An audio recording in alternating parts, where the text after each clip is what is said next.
Merhaba arkadaşlar, kanalıma hoş geldiniz.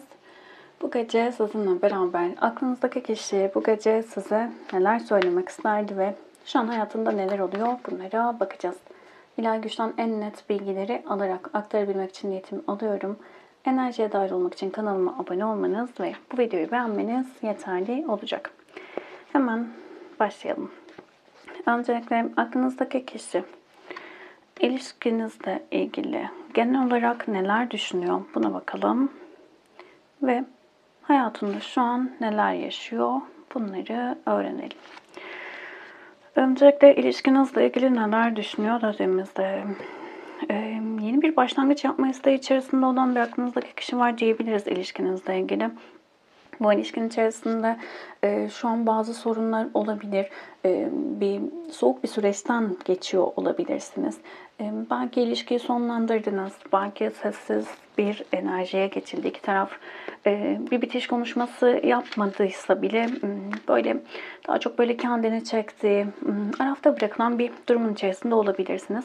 Ancak aklınızdaki kişi ilişkinizin tekrar başlaması, tekrar o eski güzel enerjilere geçmesini istiyor diyebiliriz. Kupasıyla beraber aslında harekete geçme enerjisi içerisinde bir adım atma isteği var. Ve bu adım daha çok böyle aşkla, sevgiyle, işte duygularını aktarmak istediği ya da aradaki sıkıntılar konuşmadım. Sorunlar her neyse bunları çözmek adına daha böyle yapıcı ve sevgiyi ileten bir dille harekete geçme isteği içerisinde. Bununla ilgili bir beklenti içerisinde aslında. Yani bir fırsatın gelmesini bekliyor olabilir ama çok fazla karamsar bir durumun içerisinde kalıyor. Yani bir taraftan örneğin bir gün işte kalktığında ya tamam işte harekete geçmeliyim, eyleme geçmeliyim, konuşmalıyım, bir şeyleri düzeltmeliyim derken işte günün ilerleyen saatlerinde ya tamam ben eyleme geçeceğim, harekete geçeceğim ama işte istediğim gibi karşılık alabilecek miyim? Bana istediğim cevabı verecek mi? De bir korku içerisine giriyor diyebiliriz. Kadersel bir süreçten geçtiğinizi düşünüyor. Aynı zamanda birbirinizle bağınızın çok güçlü olduğunu, kadersel bir bağınızın olduğunu söylüyor diyebilirim aklınızdaki kişi için. Burada harekete geçme enerjisi daha çok böyle kavuşma isteği, özlemden kaynaklı diyebilirim. Burada bir süredir soğuk enerjiler varsa bu yüzden biraz böyle ya harekete geçmeliyim artık bu soğukluk bitmeli dediği bir durumun içerisinde. Şimdi korkuları var, bağımlılıkları var. Evet. Yalnızlık, özellikle yalnız kalma korkusu, yalnızlık korkusu olabilir, güven problemleri olabilir aklınızdaki kişinin. Bu yüzden de şu an güvenli alanın yalnız olmak, tek başına olmak olduğunu düşünüyor. Ya da harekete geçerse, ya da nasıl söyleyelim, herhangi bir ilişki içerisinde, ilişki devam etse de sonunda yine mutsuz olacağını düşünen bir aklınızdaki kişi var. Bu korkular da onu ciddi şekilde karamsar bir durumun içerisine sokuyor ve eyleme geçmesini birazcık erteletiyor diyebiliriz. Genel olarak düşüncesi bu şekilde. Şu an hayatında ne oluyor dediğimizde değnek üçlüsü, aziz ve değnek onlusu geldi. Şimdi buradan daha çok aziz kartıyla, aziz kartı bize evli bir erkekten de bahsedebilir, göksel babamızdan da bahsedebilir. Bunun yanı sıra otoriter durumlardan, otoriteden, kalıplaşmış durumlardan bahseder bize. Yani nasıl diyelim? Yani burada aziz kartı bize daha çok böyle toplumsal normlar, değerlerden bahsediyor olabilir. Bazı konularda yaptığı şeylerin ya da yapacağı şeylerin toplumsal olarak karşılığının nasıl olacağını merak eden bir enerji içerisinde geliyor. Evet, insanlar kartı. Yani burada daha çok aklınızdaki kişinin hayatındaki değişimler, dönüşümler ya da işte hayatında attığı adımlar, iş hayatı olur, özel hayatı olur hiç fark etmiyor. O ne der, bu ne der dediği, toplumun ne diyeceği ya da o belli kalıplar var ya toplumun kabul ettiği durumlar. Bunların yani hareketlerini ya da hayatın o toplumun çizdiği o alanın içerisinde ne kadar duruyor? Bunu aşıyor mu? Kopmak istemiyor. O alandan çıkmak istemeyen bir durumun içerisinde. Ancak burada şöyle bir şey var. Hayalleriyle ilgili hayallerinin gerçekleşmesini istiyor ama bu korkuları ya da insanların, çevrenin ne söyleyeceği, çevrenin ne düşüneceğiyle ilgili o kendini böyle hapsettiği alandan kaynaklı hayallerini gerçekleştiremiyor. Ya da hayallerinin ona gelmesi daha da uzun zaman alıyor olabilir. Bu yüzden de bir öfke durumu fazlasıyla yaşıyor şu an. En çok da şunu söyleyebilirim. Çok fazla yükü olan bir kişi olarak geliyor. Hayatında yaşadığı bir olay ya da bir durum ciddi şekilde onu mutsuz etmiş görünüyor. Evet, utanç ve rakip kartı geldi. Şimdi bu kişi geçmişinde işte daha önceki ilişkilerinde olabilir, şu anki sizinle olan durumunda olabilir. İşte ya da işte geçmiş yaşamlardan, atalardan gelen durumları olabilir. Hayatında üçlü bir durumun içerisinde kalmış olabilir. Üçlü bir durumun içerisinde çok da kendini yani burayı nasıl söyleyeyim? Çok ince bir nokta çünkü.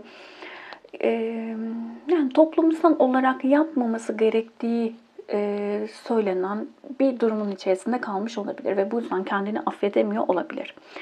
Bunu neden böyle söylüyorum? Doğrular, yanlışlar, yani bu tür tanımlamalar yapmak çok doğru değil. Çünkü insanlar kendi tekamülleri doğrultusunda verdikleri sınavlar var. İnsanları yargılamak, bu doğru demek, bu yanlış demek, İşte ben olsam şunu yapardım gibi yaklaşımlarda bulunmak kişinin karşısındaki kişinin ne yaşadığını, nasıl bir bilinçaltı durumu olduğunu, hangi zorluklardan geçtiğini ya da nasıl bir durumun içerisinde olduğunu sadece kendi hayatı üzerinden görebildiği. Yani perspektif sadece kendi iç dünyasına göre yapabilir kişi ve karşısındaki kişinin ne yaşadığını, nasıl bir dünya içerisinde olduğunu, nasıl bir hayat içerisinde olduğunu bilmeden sadece kendi hayatına göre bir değerlendirme yapar. Ve bu noktada da aslında karşımızdakini yargılamak, kendi hayatımızda yeni bir kontrat imzalamak oluyor. Ben olsaydım şunu yapardım. O zaman sistem diyor ki hadi gel sen de yap bakalım. Ve o durumun içerisine girdiğinde insan böyle olmuyormuş diyebiliyor. O yüzden bu tanımlara çok dikkat etmeye çalışıyorum. Şimdi daha sonra birkaç videoda açıklama yapmayı düşünüyorum. Bazen yorumlar yazılıyor.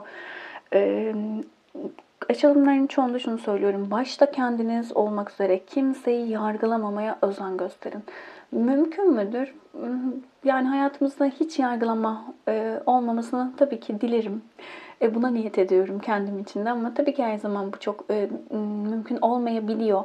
Ama böyle olduğunda da en azından bir kontrol mekanizması olduğu için, yargılamamalıyım düşüncesi olduğu için o yargılama yapıldığında da hemen kişi kendine tamam yargılama yaptım, iptal ediyorum işte, özür dilerim, lütfen beni affet, seni severim, teşekkür ederim gibi ya da herhangi bir yöntemle bu yargılamayı iptal edebilirsiniz. Bu aslında başkasını yargılamamak, kendinizi yargılamamak, kendi hayatınızda yapabileceğiniz en güzel şeylerden biri. O yüzden işte bazen üçlü durumlarda kişiler kızabiliyor işte. Hep mi biz şeyiz, karşı taraf mı? Burada suçlu suçsuz gibi bir tanımlama yapmıyoruz. Dışarıya bakan, dışarıyı düzeltmeye çalışan sadece zaman kaybeder. Hayatında hep aynı şeyleri yaşamaya devam eder. İçe bakan, kendini gören, kendinde değişiklik yapmaya niyet eden kişi hayatını değiştirir. Bu seçim sizin.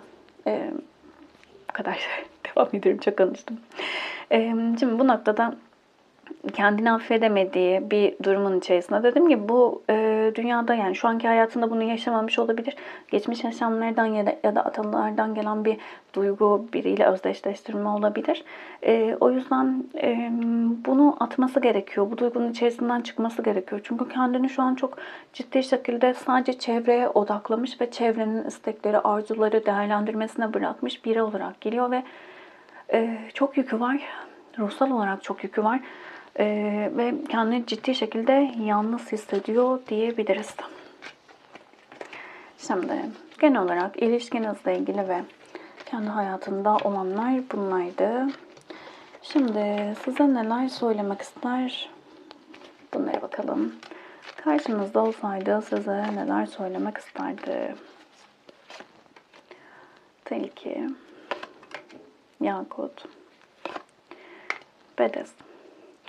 Size karşı adaletsizlik yaptığını çok net bir şekilde söylemek isteyen bir enerjisi var aklınızdaki kişinin. Yani karşınızda olsaydı ya ben sana çok ciddi şekilde bu ilişki içerisinde haksızlıklar yaptım. Evet, arka arkaya olmayacak şeyler oldu. Kendimi düşünerek kurnazca davrandım.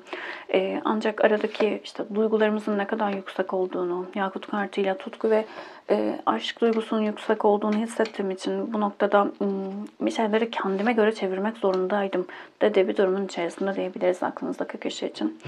Deve kartıyla beraber aslında bu noktada sizin çok fazla sabırlı olduğunuzu söylüyor. Ve bu konudan dolayı aslında yani şöyle bir durumu var. Aslında sizi çok fazla takdir eden bir enerjisi var. Ama burada kendimi işte düşünmek zorundaydım dediği bir durumun içerisinde. Şimdi biraz böyle yetiştirilme tarzı olabilir. Daha çok böyle zeki bir karakter olarak geliyor zaten ve burada duygularını çok fazla göstermeyen bir enerji de geliyor. Duygularını aktarmak istemeyen, daha çok kendini düşünen, bencilce bir yaşam sürmüş olabilir bu kişi. Burada size söylemek istediği aslında yani sen sabrederken ben aslında kendi çıkarlarım için doğru olan şeyleri yapıyordum. Ben kendi hayatıma bakıyorum dediği bir durumun içerisinde. Size karşı duyguları çok yüksek. Sizi gerçekten böyle tutkuyla ve aşkla seviyor diyebiliriz çok net bir şekilde. Ama buna rağmen bir taraftan da size diyor ki yani ben biraz kurnaz biriyim. Ben biraz işte kendime göre akıllı biriyim. O yüzden kendimi düşünmeliyim de bir durumun içerisinde. Şimdi burada yani şöyle söyleyebilirim. Alyans kartı dağ ve ev kartı geldiği için bazılarınız için bir evlilik durumu olabilir. Ve burada sizinle beraber olmasının önündeki engel bu evliliği olabilir. Ya da bir partner, farklı bir partner durumu olabilir. Ama baktığımızda burada aklınızdaki kişinin söylediği şey benim için evlilik, ev ya da huzur demek değil de bir durumun içerisinde. Ya yaşadığı şeyleri ya da şu anki konumunu, durumu her neyse bunu bir engel olarak görüyor aranızdaki. Ama şöyle söyleyebilirim, çok net bir şekilde bu kişinin evli de olabilir şu an ya da evlilikle ilgili işte ben evlenmeyi istiyorum da diyebilir böyle bir durum yoksa. Ama bu kişinin evlilikle ilgili çok da net böyle güzel bir tanımlaması yok diyebiliriz. Yani çok evliliği bazı insanlar böyle kutsal görür ya, böyle bir kutsallığı yok aklınızdaki kişinin. Evet. Sizinle arasındaki sıkıntılı durumlardan dolayı çok ciddi şekilde kaygılanıyor. Sizi güvenli olan alan olarak görüyor. Sizin yanınızda kendini huzurlu ve güvenli hissediyor, mutlu hissediyor. Ama yani burada yaşanılan şeylerde daha çok böyle zamana bırakma isteği içerisinde, daha çok böyle hızlı olmamalı bir şeyler dediği bir durumun içerisinde ama bu birazcık kendini düşünen bir enerji diyebiliriz. Yani çok fazla sizi düşündüğü için değil de bir korkuyu bastırma durumu gibi diyebiliriz. Mutlu olmaktan çok fazla korktuğunu söyleyen bir durumu var. Burada mutluluk için eyleme geçmesi, harekete geçmesi, kendini güvenli gördüğü bazı şeylerden arındırması gerekiyor. Ve bunu yapmak istemeyen bir durumu var. Emek vermek çok fazla istemiyor diyebiliriz. Harekete geçmek onun için şu an zor ve sıkıntılı ve bu yüzden de aslında şu anki yaşanılan durumun daha sağlıklı olduğunu düşünüyor. Aslında ilk çıkan kartlardaki o enerji. Yani aslında eyleme geçmek istiyorum, harekete geçmek istiyorum ama oradaki o yalnızlık korkusu olabilir. O korkuların devreye girmesiyle beraber o karamsar enerjiler artarak harekete geçmesini engelliyor. Bu gece size neler söylemek isterdi?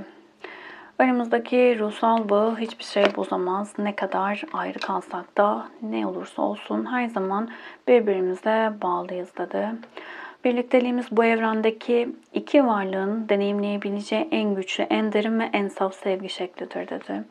Ellerimin nasıl olduğunu bilmeden çok önce ruhuma dokundun dedi.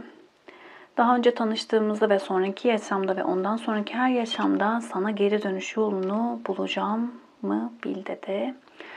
İlk karşılaşmamızda gözlerim seni tanımadan kalbim seni tanıdı dedi. Beni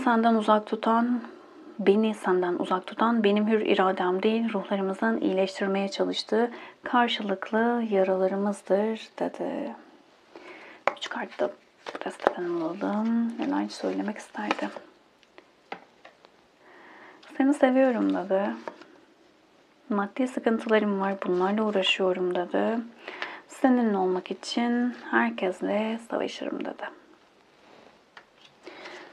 Bir tane de bu gece için mesaj kartı alalım. Sistem size ne söylemek ister? Dikkatli ol, evren sana işaretler gönderiyor dedi. Evrende senin spiritüel bir yol haritan var. Evren her gün yeni ve net aşk mesajları ile seni destekliyor. Evren enerjilere, meleklere güven. Şimdi onları dinle, gönül gözünle. Yolda gördüğün bir bebek, gökkuşağı, resimler, sayılar ve rehber hayvanlara dikkat et. Mesajlar her an, her yerde dedi. Evet. Kolektif bir açılım. Hepsiyle uyumlanamayabilirsiniz. İçerisinden mesajlar almaya odaklanın lütfen. Videoyu beğendiyseniz beğen tuşuna basabilir. Abone değilseniz abone olabilirsiniz. Teşekkür ederim vakit ayırdığınız için. Başka videolarda görüşmek üzere. Hoşçakalın.